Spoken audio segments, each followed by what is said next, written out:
Don't. I found this in the trunk. A hospital tag that doesn't carry my mother's name. It carries yours. Why is this bracelet sitting in your room? 19 years and nobody thought I deserved to know this? Sit down, Kelechi. You do not raise your voice in this house. I will raise my voice for the truth, Grandma. Everybody in this room has spent 19 years agreeing to lie to me. And you want me to sit down and say nothing? Ijeoma's composure finally cracked. Tears spilled before she could stop them.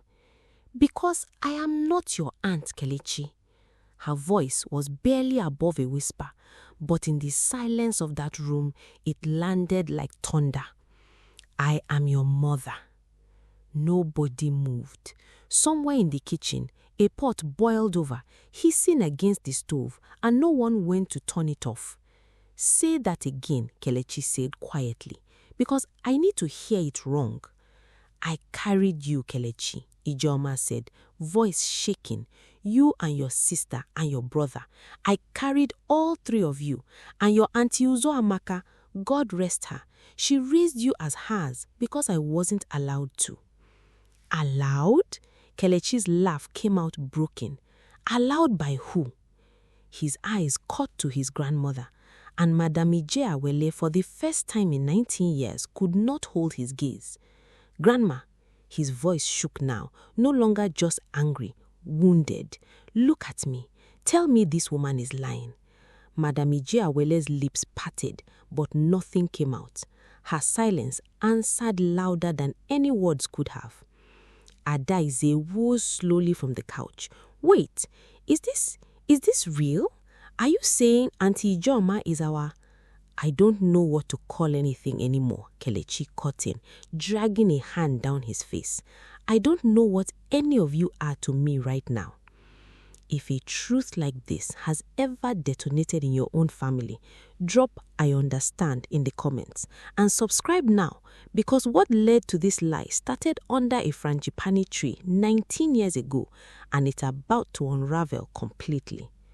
19 years earlier, a much younger Ijeoma sat on the edge of a cold clinic bed, arms wrapped around her knees, while Madame Ijeawele paced the room like something caged. You will not shame this family, her mother snapped. Obinaya's people have already sent word to another woman's family for him. You think he leaves that arrangement for a girl who spread her legs before marriage? I love him, Ijeoma said, and even to her own ears it sounded too small to survive her mother's fury. Love will not feed these children when your whole town is calling you Olosho behind your back. Madame Ijeawele stopped pacing, her eyes already moving past the shouting into calculation. Uzoamaka's husband cannot give her children. Everybody has accepted this as her cross to carry. We will let her carry a different one instead. Ijeoma's head snapped up. You want me to give my children to my sister? I want you to survive this, her mother said, and so does she. Uzoamaka arrived the next morning, quiet, her own eyes red-rimmed, not from anger. Ijeoma would understand only later, but from grief for the children she could never carry herself. She sat beside her sister and took her hand. I will love them like my own blood, because they are my own blood. Nobody outside this room needs to know whose womb carried them, Ijeoma, only that they are loved. And when they ask why Auntie never leaves my side, Ijeoma's voice cracked. Why I'm always around. Then you will be the aunt who loves them too much to stay away, Uzoamaka said, squeezing her hand. Is that not already the truth? It was the truth. It was also the lie that would swallow both their lives whole. And 19 years later, it had just walked into a sitting room holding a hospital wristband, refusing to be believed any longer. Kelechi paced the length of the sitting room, fists clenched at his sides, unable to look at either woman. 19 years, he said again, like repeating it might make it smaller. 19 years of calling you auntie, of watching you sit at the back of every school event while she sat in front, of thanking her for raising me when it was you all along. It wasn't a lie meant to hurt you, Ijeoma said, stepping closer, hands trembling at her sides like she didn't know what to do with them anymore. Every single day I stood at the back of those events, my heart was breaking, watching another woman collect the thanks that belonged to me. Then why didn't you fight for it? Kelechi turned on her, eyes blazing. Why didn't you stand up and say, this is my son, this is my daughter, this is my blood? Because your grandmother made sure I had no ground left to stand on. Ijeoma's voice cracked wide open, all pretense gone. You think I chose silence because it was easy? I chose it because the alternative was losing you completely. She told me if I ever opened my mouth, I would never see you children again. Every head in the room turned towards Madam Ijeawele. The old woman's hand tightened around her walking stick, knuckles pale. You don't understand what those days were like, she said, voice thinner now, stripped of her usual command. A pregnant, unmarried girl in this family would have been finished. Nobody would have married her. Nobody would have respected this household again. I was protecting all of us. You were protecting your own name, Kelechi snapped. Don't dress it up as protection for us. We were babies. We didn't ask to be hidden. Adaize had gone pale on the couch, hugging Ebube close as the little boy started to whimper, sensing the tension without understanding the words. Kelechi, maybe we should. No, he didn't turn to look at her. I need to hear all of it, every part of it. Who else knew? Who else has been laughing behind our backs while we called the wrong mother Mama? Ijeoma flinched at that, and for a moment, nobody spoke. Your father knew, she finally said, so soft it was almost swallowed by the hum of the ceiling fan. Kelechi's head snapped toward her. My father is alive? Obinaya, she said, and the name seemed to cost her something to say aloud after so many years of silence. The room seemed to tilt. Adaize's grip on Ebube loosened as she stared at her mother, the words still strange in her mouth, even in her thoughts, with an expression caught between betrayal and desperate curiosity. Does he know about us? Adaize asked, voice small. Does he know we exist? He knows, Ijeoma said. He has always known. Then why has he never come? Kelechi's voice rose again, raw now instead of furious. Why has he never once tried to find us, if he's known where we were all this time? Because he has his own family now, Madam Ijeawele cut in, some of her old sharpness returning. A wife, other children. You think a man like that abandons a comfortable life to go chasing after his own children? Kelechi finished for her, disgusted. You make it sound reasonable, like it's normal for a man to know his children exist and just continue living his life somewhere close by? Tell me, if you found out today that everything you believed about your own family was a lie someone else decided you didn't deserve to know, what would you do first? Drop your answer in the comments. And if this story already has your chest tight, hit subscribe now, because the reveal that's coming for Obinaya's other house is about to change everything. Ijeoma sank into the nearest chair, suddenly looking every one of her years and more. I begged him once, she said, years ago, before his wedding to Somadina. I went to his house and I begged him to acknowledge you three, even quietly, even just financially. He told me his new family could never find out. He told me I should let the lie stand for everyone's sake. For everyone's sake, Kelechi repeated bitterly. Everyone except us. I fought for you in every way I was allowed to fight. I stayed close. I made sure I was always near enough to catch you if you fell. I never missed a single day of your life, Kelechi, even when the world called you my auntie instead of your mother. Something in Kelechi's chest cracked at that, the anger briefly giving way to something more exhausted, more wounded. But before he could respond, the front door swung open without warning, and Uzoamaka's husband, Emeka, stepped in, keys still in hand, his eyes moving from face to tear-streaked face with visible confusion. What's going on in here? He asked slowly. Why does it look like something has died in this house? Nobody answered him. Madam Ijewele's hand had gone to her chest, breath suddenly shallow, and Ijeoma rushed to her side as the old woman's oxygen tube slipped loose. Mama, breathe, Ijeoma said, panic sharpening her voice as she fumbled to reposition the tube. Kelechi, call for help now. For a moment, the fury in Kelechi's eyes gave way to fear as he watched the woman who raised him, whatever name she deserved to be called, struggle for air, the truth she had guarded for 19 years, finally proving too heavy for her body to carry any further.